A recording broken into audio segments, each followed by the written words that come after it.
talking now about my father's pirate radio station, Radio Essex, an excerpt in my book about a ghostie they had out there. And this was on another naval fort, exactly the same as Sealand, but nearer the UK. And I think I was 12 years old when this happened. I particularly remember spending one chilly Christmas on the Knockjohn Forts in 1965 with the DJs and staff of the station. We all went out there, me, my parents, my sister Penny, and Fruitcake, our cat. We had a really good time. I was somewhat perturbed at going into the studio in the early hours one morning, finding one of the DJs, Chris Stewart, sitting at the microphone, unshaven, in his striped pyjamas, babbling away to his devoted listeners with a hammer next to the turntables in front of him.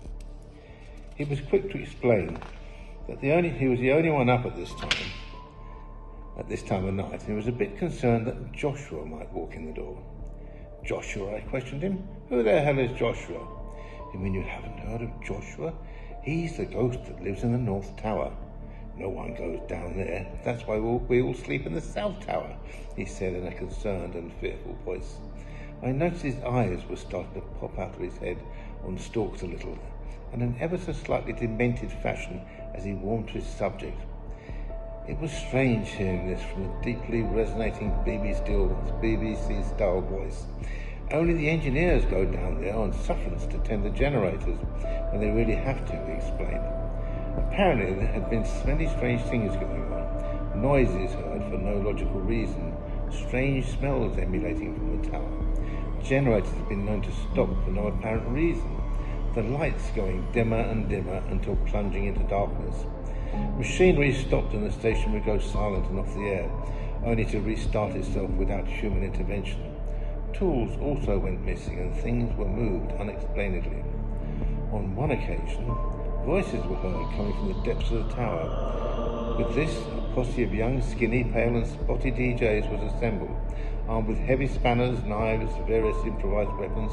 They descended to the bowels of the tower to investigate. In case a rival faction had taken up residence there, they found nothing. They were all without exception convinced that things weren't quite right in the North Tower. I thought.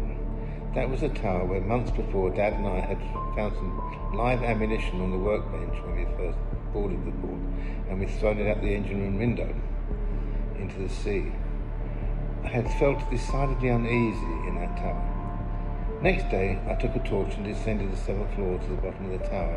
It was dark and creepy, and the rooms were much as they would have been during the war, when the sailors messed, that is, ate their food, and slept in bunks built around the walls.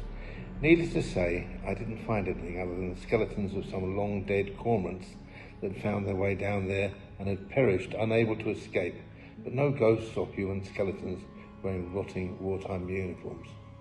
Once again, however, the hackles rose on my neck, and I was happy, with heart pounding and aching legs from climbing the stairs as quickly as I could to regain the main deck. Well, that's my ghost story. Perhaps you'd send us yours. And there's more stories about my life in my book, Holding the Fort.